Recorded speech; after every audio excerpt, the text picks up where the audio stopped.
অন্য সাধারণ 5টি রোগের মতো বন্ধ্যাত্বকেও একটি রোগ হিসেবে চিন্তা করলে কিন্তু খুব সহজে সমস্যার সমাধান হয়ে যায়। যদি মাসিকটা অনিয়মিত থাকে বা একেবারেই বন্ধ থাকে, তারপর যদি পেইনফুল মেনস্ট্রুয়েশন বা সাসপেক্টেড এন্ডোমেট্রিওসিস, অ্যাডেনোমাইসিস, চকলেট সিস্ট এগুলো থাকে, বা যদি কোনো পেলভিক সার্জারির হিস্ট্রি থাকে বা ইনফেকশনের হিস্ট্রি থাকে, হোয়াইটি ডিসচার্জের হিস্ট্রি থাকে, তখন কিন্তু অবশ্যই ইমিডিয়েটলি ডক্টরের কনসালটেশনে যেতে হবে। তখন 1 বছর বা 6 মাস ওয়েট করলে হবে না। যেমন ফিমেল পার্টনারের ক্ষেত্রে বয়সটা কিন্তু খুবই ইম্পর্ট্যান্ট। মেল ফিমেল দুই পার্টনারের ক্ষেত্রে, বিশেষ করে ফিমেল পার্টনারের ক্ষেত্রে যেখানে 30 ক্রস হয়ে যায় সেখানে কিন্তু ডিম্বাণুর পরিমাণ কমতে থাকে এবং গুণগত মানও কিন্তু কমে যায়। ফার্স্টেই যখন আমাদের কাছে কাপলরা আসেন তখন কিন্তু আমরা খুব সহজে কাউন্সিলিং করে ট্রিটমেন্টটাকে, জটিল প্রসেসটাকে খুবই সহজলভ্য এবং খুবই সহজে গ্রহণযোগ্য বা এই জার্নিটাকে যাতে সহজ করা যায় তার জন্য আমরা খুব সুন্দর করে স্টেপ বাই স্টেপ কাউন্সিলিং করে ফেলি।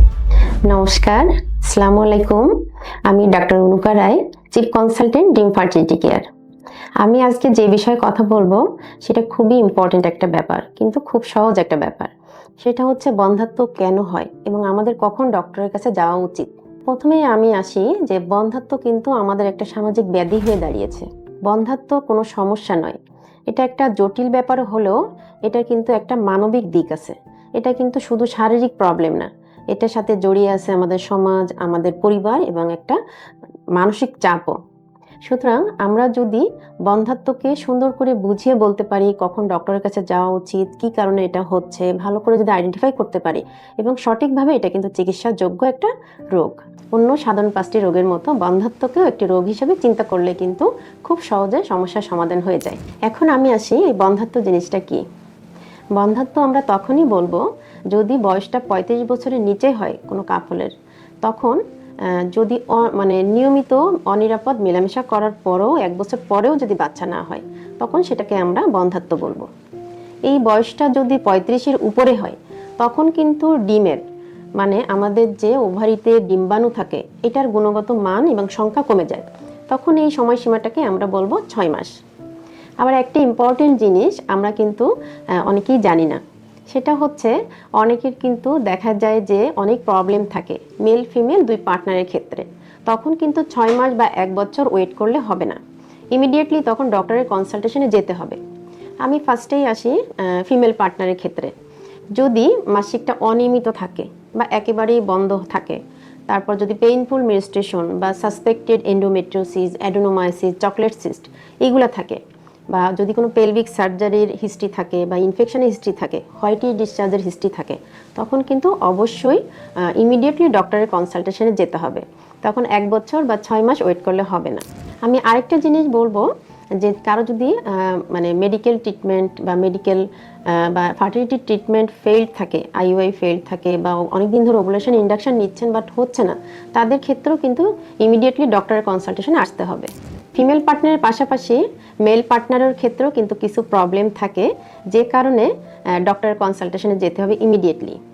সেটা হচ্ছে যদি আগের পরীক্ষায় কোনো শুক্রাণুর প্রবলেম থাকে, যেমন অ্যাজোস্পার্মিয়া, অলিগোস্পার্মিয়া, অ্যাস্থেনোজোস্পার্মিয়া, ট্রাটোজোস্পার্মিয়া, অনেক প্রবলেম থাকে, শুক্রাণুর কাউন্ট, মোটিলিটি, তারপর হচ্ছে মরফোলজি, এগুলোতে যদি কোনো প্রবলেম থাকে, অথবা যদি অন্ডকোষে কোনো প্রবলেম থাকে, ব্যথা, তারপর হচ্ছে হাইড্রোসিল, অনেক সময় যে টিউবারকুলোসিসের হিস্ট্রি থাকে, আনডিসেন্ডেড টেস্টিস থাকে, এসব ক্ষেত্রে কিন্তু ইমিডিয়েটলি ডক্টরের কাছে যেতে হবে।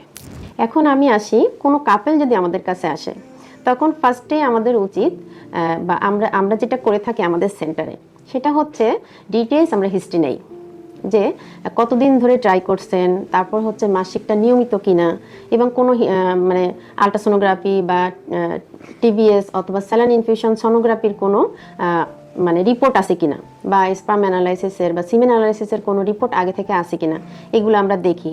টিউব খোলা আছে কিনা, স্পার্মের কোয়ালিটি বা কাউন্ট কেমন, এগুলা সাথে অ্যাসোসিয়েটেড মেডিকেল ডিসঅর্ডার আছে কিনা, এগুলো কিন্তু আমরা হিস্ট্রি নিয়ে থাকি।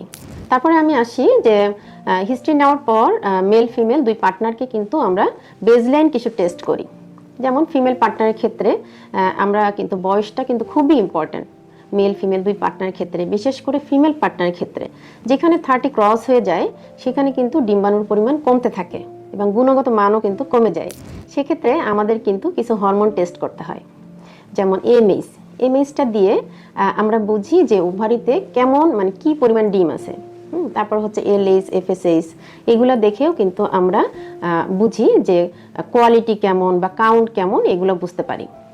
তারপর ইস্ট্রোজেন, প্রজেস্টেরন হরমোন এবং একই সাথে আমরা প্রোল্যাকটিন এবং থাইরয়েড হরমোনটাও দেখি। তারপর আসি আমরা ইমেজিং, বিশেষ করে ট্রান্সভাজানাল সোনোগ্রাফি দিয়েই আমরা কিন্তু ফিমেল যে রিপ্রোডাক্টিভ ট্র্যাক্টটা আছে, যে এই যে এখানে যে ট্র্যাক্টটা আমরা দেখি যে ওভারি, ফ্যালোপিয়ান টিউব, ইউট্রাস, এর ভিতরে কোনো ধরনের স্ট্রাকচারাল অ্যাবনর্মালিটি অথবা টিউমার, পলিপ এগুলো আছে কিনা দেখি। তারপর আরেকটা জিনিস স্যালাইন ইনফিউশন সোনোগ্রাফি, এখন যেটা খুবই অনেক ইম্পর্ট্যান্ট, যে এই যে ট্র্যাক্টটা মানে ভ্যাজাইনা, তারপর হচ্ছে ইউট্রাস, ফ্যালোপিয়ান টিউব, ওভারি, এই ট্র্যাক্টটা ওকে আছে কিনা মানে প্যাটেন্ট আছে কিনা এটা কিন্তু আমরা দেখি। একই সাথে আমরা মেল পার্টনারকে খুবই ইম্পর্ট্যান্ট একটা টেস্ট যেমন সিমেন অ্যানালাইসিস, এটা করলেই কিন্তু অনেকাংশে মানে অধিকাংশ ক্ষেত্রে বোঝা যায় যে স্পার্মের কাউন্ট কেমন, কোয়ালিটি কেমন, মোটিলিটি কেমন, মরফোলজি কেমন। এখান থেকেই কিন্তু বের হয়ে আসে যে আমাদের ট্রিটমেন্টটা কোন দিকে যাবে। তারপর অ্যাসোসিয়েটেড কিছু হরমোনও টেস্ট করি, যেমন এখানে আমরা এলএইচ, এফএসএইচ, তারপর হচ্ছে থাইরয়েড, প্রোল্যাকটিন, টেস্টোস্টেরন এগুলো করি। তারপর এখানে আরেকটা জিনিস ইম্পর্টেন্ট, যদি এখানে কোনো প্রবলেম হয় তখন আমরা স্ক্রোটাল আল্ট্রাটাও করে ফেলি, এবং স্পার্মের কাউন্ট যদি খুবই কম হয় বা একেবারেই না থাকে তখন এখানে জেনেটিক টেস্টিংয়ের দরকার হয়ে পড়ে। তাহলে কিছু বেজলাইন টেস্ট এবং অ্যাসোসিয়েটেড আমরা এখান থেকে প্রবলেম হলে আরও অ্যাডভান্স কিছু টেস্ট করি, সেখান থেকে আমাদের আইডেন্টিফাই হয় যে মেথড অফ ট্রিটমেন্টটা কেমন হবে। এটা মানে এই কাপলের জন্য ট্রিটমেন্টটা আমাদেরকে ওভুলেশন ইন্ডাকশন হবে, নাকি আইওআই হবে, নাকি আইভিএফ হবে, নাকি ইক্সি হবে। আরেকটা জিনিস, ফার্স্টেই যখন আমাদের কাছে কাপলটা আসেন তখন কিন্তু আমরা খুব সহজে কাউন্সিলিং করে ট্রিটমেন্টটাকে, জটিল প্রসেসটাকে খুবই সহজলভ্য এবং খুবই মানে সহজে গ্রহণযোগ্য বা এই জার্নিটাকে যাতে সহজ করা যায় তার জন্য আমরা খুব সুন্দর করে স্টেপ বাই স্টেপ কাউন্সিলিং করে ফেলি। ধন্যবাদ সবাইকে, ভালো থাকুন, সুস্থ থাকুন।